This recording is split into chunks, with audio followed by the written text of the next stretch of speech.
Hey, Ursula here. We've got another cloudless sky. Sun is just coming up in the east, and weather comes from the west. Nothing out that way. So absolutely no rain today, no clouds, nothing. So we're back in the dye studio. Basically a table I just threw in my backyard. All right, now I will say we're doing purple today. It was a lot easier to measure the reds and the blues to make purple in gradients when you have all 25 jars prepared ahead of time. When you're doing them 5-10 at a time, it's easier to make mistakes. And I'll say this, it was much easier to do this having all of them out. Now I'll only cook 10 at a time in the solar oven, but this is going to be stunning. I am just so pleased with the way the color looks, even in the jars. Take one off here. This is going to be more on the blue side.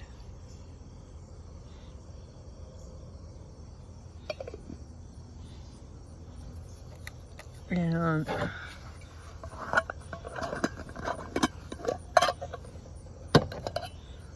this will be more on the red side. And you'll be able to see it once the yarn is inside. You'll be able to see it much better. But yeah, that's what we're going to do today. Going to get the yarn out of the wash right now. It's been soaking in Synthropol and it's currently being rinsed, and then we'll get it out here. I've got my jug full of water to throw my skeins in to keep them wet while I slowly add them and mix them in with the dye. Then they'll sit for a good 15-20 minutes before I stick them, before I put acid in, which acid I'm using, vinegar, and then they'll go into the solar oven to cook for about a half a day, just because it's going to take a little bit longer this time of year because it's fall. You can see it's fall. The mulberry's dropping its leaves already. And then, oh, there was a surprise in the dye studio this morning. We're going to see if we can see this. I have half a bee on my table. That's half a bee.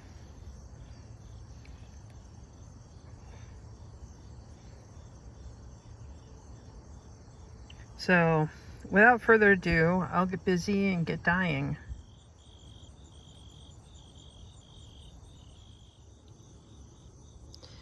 Yeah, so there's been very few flowers because of the drought. And because of that, we are getting a lot of bees over here. Now, we've already had something close to a frost, so a lot of the drones have been kicked out of the hive. There's a lot of sweat bees kicking around. There's all kinds of stuff flying around. And when I had these full of just the reds this morning, I had quite a few bumblebees come over and go, "Is that a flower? Can I pollinate that?" So I'm keeping the lids on, and we'll slowly go through this one at a time and put the lids on and then get some cooking. And I'm not going to bore you with all that, but I mean, yeah. I've got one male flower over there on a squash plant, and I've got a few beans with flowers on them up here, but there's really not a whole lot going on because of, and there was a bumblebee just now, because of the drought. We've had some pretty severe drought. It did rain one gully washer about a week ago, but we really haven't had anything since, and it's been really dry. I've been making sure that all the bird baths get filled, and as soon as I water, typically the bees come over to take a drink. So yeah, it's been dry. So as the sun Starts to sing into the west. We kind of wrap up the dye day. I've rinsed out all my glassware. Everything's pretty much dry, and I'll put it away for the next time I use it. So let's see what we've got in the way of purples. And I'm gonna say that what I've noticed is that the reds are really, really strong. This was the lightest of both the blue and the red. And I'd say the clear winner that I enjoy the most is the diagonal. I really do like that as a gradient.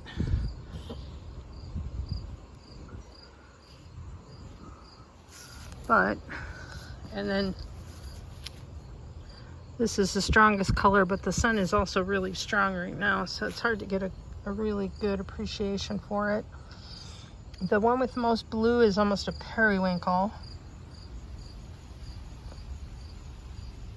Like I said, this is the diagonal, and I really like that.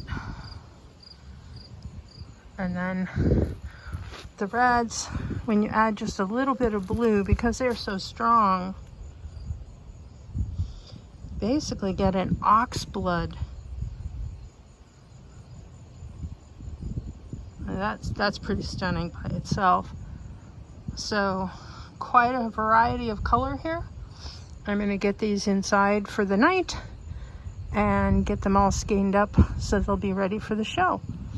I thought you'd appreciate seeing what one whole day it takes, because I can only do 10 at a time, and there's 25 jars.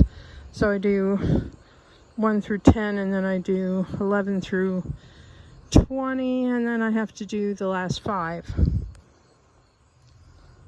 So there you have it. Take care, everybody.